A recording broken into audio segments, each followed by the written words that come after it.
one of the most powerful questions you could ask your team, yourself, is what should it be like? This question gives direction. And rather than just focusing on the individual, I thought I would ask a general contractor, a superintendent, what should it be like? And I did that. I did that with Lamonte Nelms. I went and met up with him in Chicago, and I said, Lamont, what should it be like? And he says, it should be like the last job I was on. And I asked him to describe the last job he was on. And of course, this was the Alamodome renovations in preparation for the NCAA Men's Final Four Championship in San Antonio, Texas.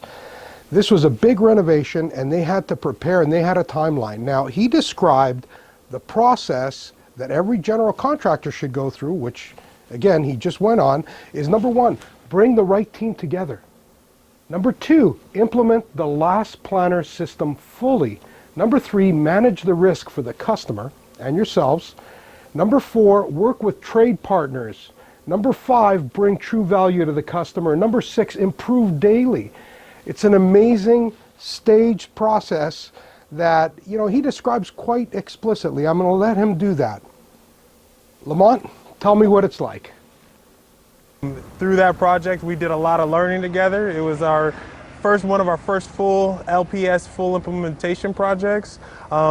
Before we kind of had dabbled in it a little bit, but our project team, we had some of the best people in our business unit put together, and we said we're going to go after it. And so on that project, we were able to implement the last planner system fully, and there was definitely places where we learned and we struggled and we had to overcome those things, but we can talk about that more as you ask more questions. Well, yeah. So tell me the size of the project. I mean, okay. This was a big project, right? Yeah, so it was a $62 million project at the end of the, after all the additions were added. It started at about 49, but through the design build process, we were able to actually save them money and then just in the right time be able to turn over that money so that they can choose advancements in the programming. So. Nice.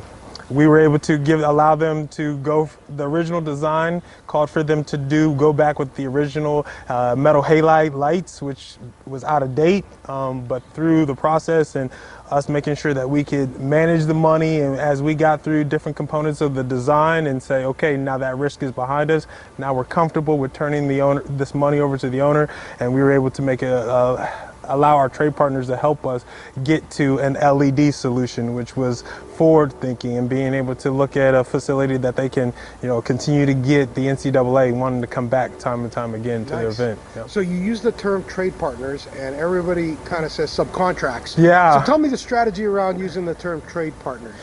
We want to make people realize that they're partners. They don't necessarily work for us. They are the people that actually do the work. So they are the subject matter experts. And being that they are the subject matter experts, we are partners in the process of trying to create value for the owner, right? Be able to help the owner achieve their ultimate goals. And through that partnership, working with some teams, some true trade partners like Ultraman and TDI, they were able to come together and for us to come up with a strategic plan to be able to say, how are we truly going to execute the work in a way that brings the most value to the owner? And we had to bring the owner into that conversation as well so that we could as Turner and they as well could understand what brought them true value.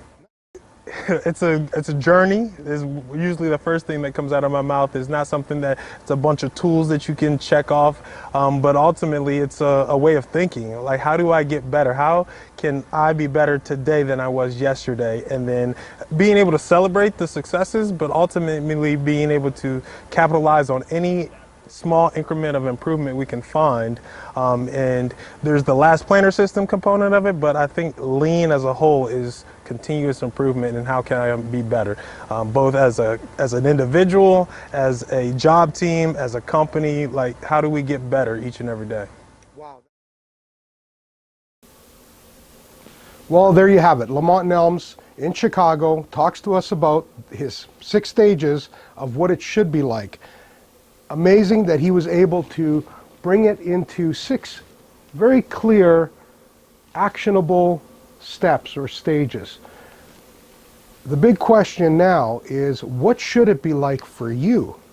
What is it that you should be driving towards?